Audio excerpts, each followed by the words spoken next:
people. How many people are there? Millions of people following John Calvin? It's the John Calvin High School. It's the John Calvin this and that and the other. John Calvin was a murderer, a ruthless, merciless murderer. And he died a horrible death, prematurely, and a horrible death at that. Show me any man of God in the scriptures who died of a horrible death. It didn't happen. So, there it is. Calvinists. People are proud of being Calvinist. Proud of being what? Reform? Whatever. Come on. Why are you following a murderer and acting and smiling like you're the Lord's chosen people and that you're going to go to heaven, that you're predestined to go to heaven? Calvin taught that there were certain people that were going to go to heaven. They were predestined for that. And certain people that were predestined for hell. What a diabolical doctrine that is. Straight from the pits of hell. And this guy is who these people follow. Crazy. Really crazy. That's not God. That is a hideous defamation of God's character.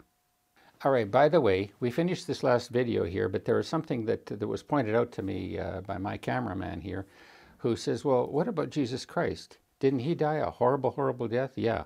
The Roman crucifixion is an ugly form of execution, about the worst that I know of, okay? It is horrible, and there are people who have described what happens in a crucifixion. Yes, and all of the Lord's disciples, except for one, suffered a martyr's death, okay?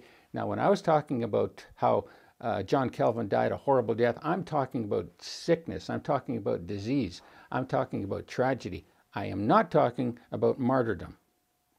Martyrdom is a glorious thing.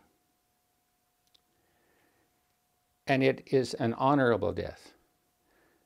But when somebody perishes by some slow, painful disease, the Lord never had anybody in the scriptures, any man of God, die that way. Not one. Not one.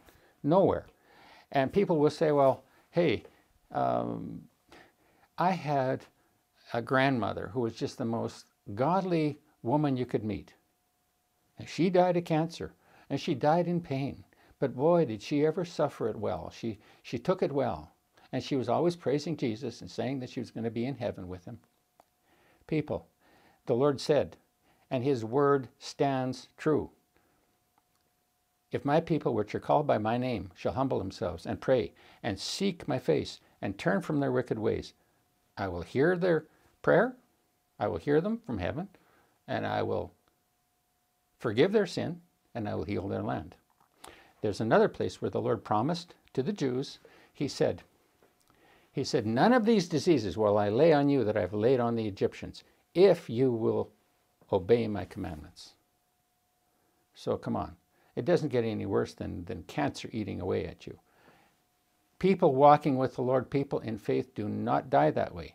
Now, if you should find me dying that way, don't you dare call the scriptures into question.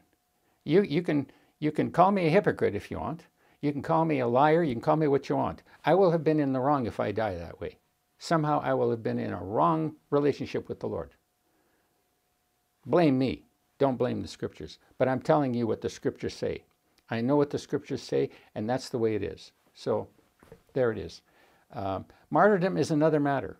Martyrdom is not a horrible, violent death. Precious in the sight of God is the death of his saints. He didn't find it precious for John Calvin and a lot of other people like him to just disappear by disease. And there are many preachers in various churches who are dying just that way. Preachers, okay, pastors, reverends, dying that way. That's not the will of God. The only reason that that's happening is because they have led unrighteous, unholy lives. There it is on the record.